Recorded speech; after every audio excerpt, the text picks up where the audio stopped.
Hey guys, what's up? Murder of Birds here, bringing you my anime review for Kuroko no Basket, or Kuroko's Basketball, episode 30. Just want to apologize again. This anime review is actually out a few hours late. My headset that I used to record actually was damaged, so I had to go out and buy another one. So I apologize for that. I promise these are going to be out on time from now on. But anyways, this episode was a great episode, I feel. Two Generation of Miracle characters, two Generation of Miracle super strong teams going at it, one after another. Epic rematch from Season 1, so we definitely got great content with this episode, learning a lot about the intricacies and strategies of both teams and how they're going to overcome each other. So first off, the episode starts off from second quarter. So far, Team Seirin's maintaining the lead, with Kagame holding off Midori with his jumping abilities to make sure he doesn't shoot from anywhere on the court.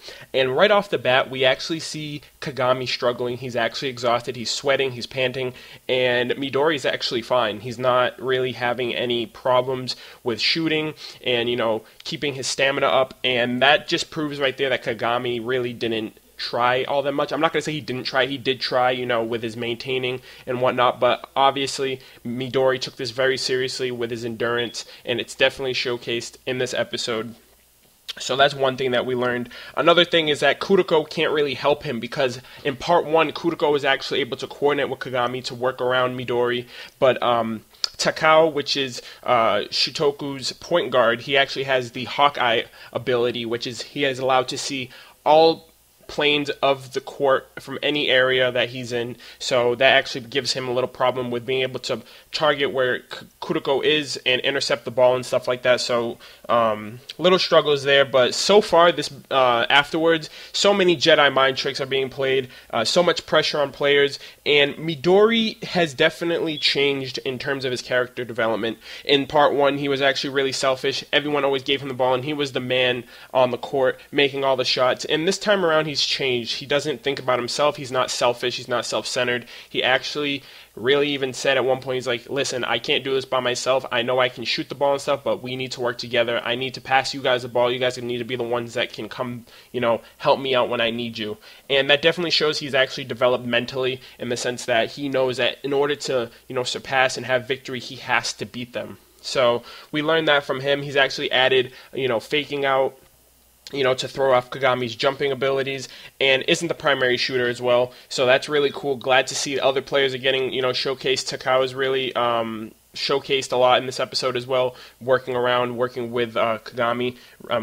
Working well with Midori, having a good play style. So the episode's progressing, and they end up taking the lead. Kuroko is actually benched also because he isn't really being that much effective with Takao on the field, and he has that new drive ability. We haven't seen it yet, so hopefully when he comes back out, he's actually be able to show it, and come through for his team. But from there, Kiyoshi and Hyuga are pretty much the center of the strategic aspects. They're pretty much saying, hey, we just got to score more than them because they're going to end up coming back and taking us. And from that point on, it's just a run and gun basketball game. They're shooting, passing, defending, and it's pretty much high speed level basketball. And not letting Midori shoot is actually really helping them out because Shutoku actually takes the lead because of it. And then on there's certain times when Midori does make the shot because their play style is just a lot more aggressive and a lot more coordinated than Seirin's team. So hopefully, Seirin, because Seirin actually, they're discombobulated just for the fact that, Kuroko is one of their main assets and he's out on the sidelines.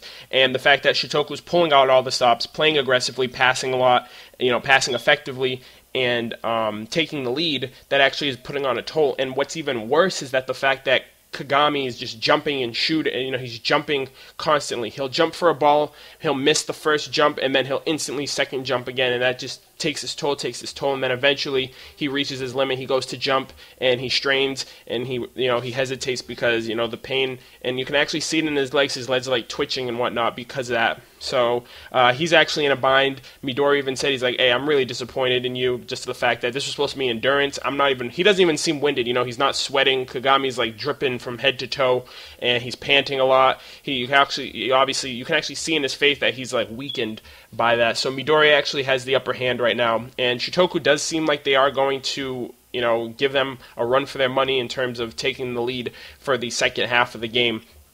So, and we also find out that as well as, they've been, Shutoku's team, especially Midori, has been strategizing. He's been studying Seirin's playstyle from their inter-high match. Losing that match because he is a Generation of Miracle, that probably took a really big hard hit to his ego, the sense that, he thought he could win, and by deciding on fate and, his sign and stuff like that, he thought, I can't lose, and then he loses a match, and that just plays, that loss probably plays over and over again in his mind, because now he's a different person. He has a different mindset. He's actually relying on others, not just on himself, not just on his ability to shoot anywhere on the court. And it's with that they're able to predict everything that Seirin's throwing at them. And all hope seems lost at this point. But at the very end of the episode, Kuroko comes out. He's like, "Hey, listen, I got you guys. I feel like we can win."